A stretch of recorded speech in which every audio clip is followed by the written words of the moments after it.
Hey guys, welcome back. My name is Michael McCarville, and I am the Colorado Model Railroad Museum Curator Manager. Man, that's a mouthful.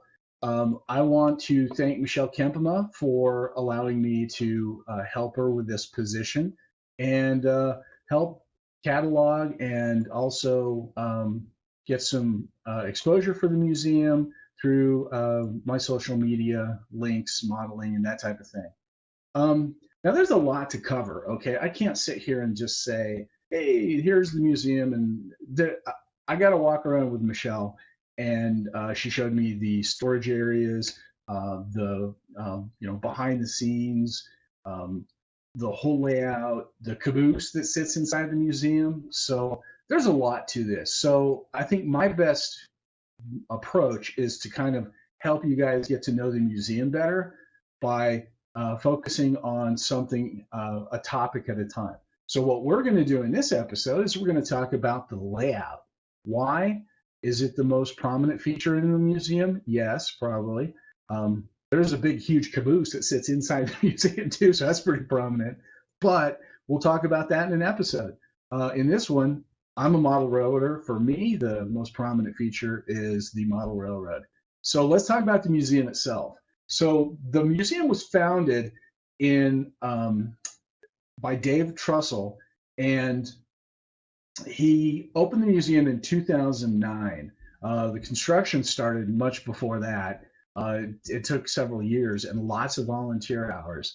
So without the dedicated volunteer staff that they have, this museum would never have gotten off the ground and certainly wouldn't be running continuously for people to show up. So it's real positive for the railroading community that we have this. And I got to tell you, it's a thrill for me to go up there every single time. I've been up there several times, and I love it. And now I get to, work with the museum and make this as part of what I do and contribute. It's gonna be so cool. So anyway, enough about that. So the museum starts. It sits right next to the railroad tracks. I was there a couple of hours. I saw 3 trains go by. Well, I saw 2 trains go by myself with Michelle, and she was dragging me out there going, "Hey, there's a train, we got to go watch."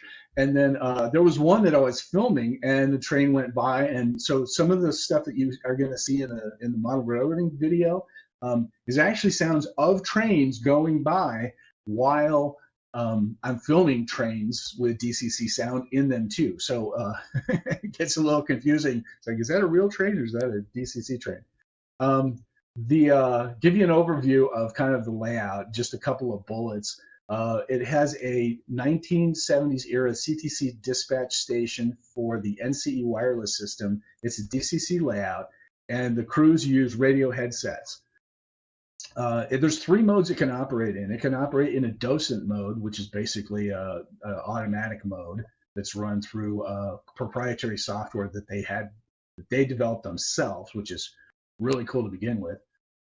There's a dispatcher controlled CTC, centralized train control mode, and then there's also a manual automatic block signal mode as well. So given any one of those modes, depending on who's there, if there's nobody there and they're just going to use a Docent mode and put it on auto and just let the trains run.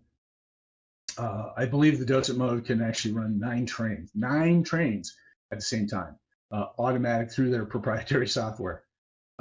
It's a 9,500 square foot museum, but the layout takes up 5,500 square feet, and the layout is 60 feet by 96 feet wide with 48-inch wide aisles. It's got a big staging area in the back. You get to see that. So let's see what else. Its staging area has 14 tracks in it, 7 eastbound and 7 westbound. The 7 eastbound tracks can hold 60 50-foot cars. The westbound track can hold 72 50-foot cars. That's on each track. It's a monster. So I didn't do the math. I thought about doing it, but let's just say it holds a ridiculous amount of cars. And I know there's, what I read, there was over 200 engines And I believe it because there was engines everywhere, but the tracks and their passenger cars you get to see on the staging tracks too, very cool. A couple other specs which are very interesting. Over 28,000 trees, 12 tunnels, 15 bridges, huge ship models with at Coos Bay. This place is immense. I didn't even film huge portions of this because I wanted to try to get like an overview and then focus on specific areas.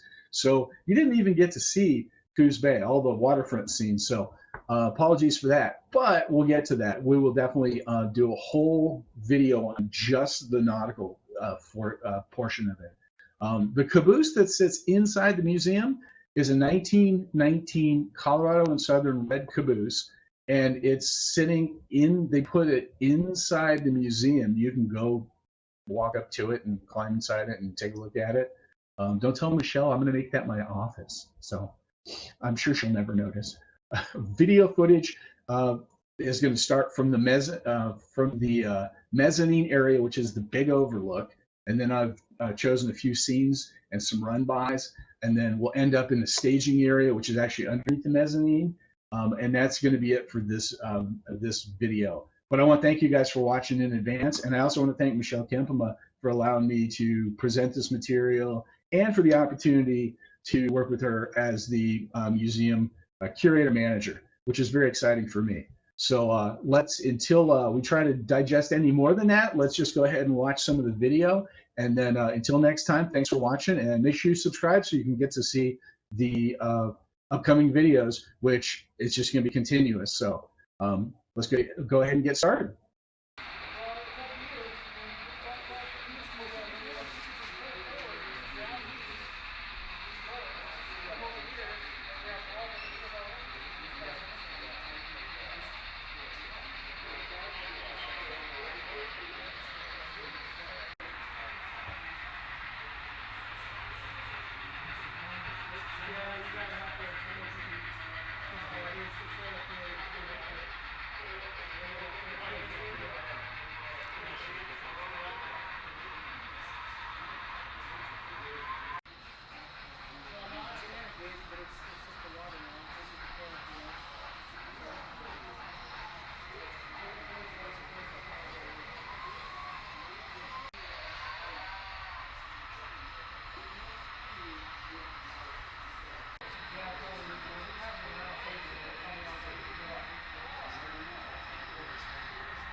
What's that one with the stairs? What's that joke with the stairs? I don't trust stairs, they're always up to something. Oh yeah. Oh, thank you.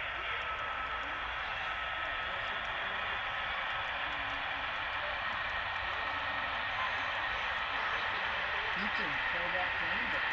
Yeah.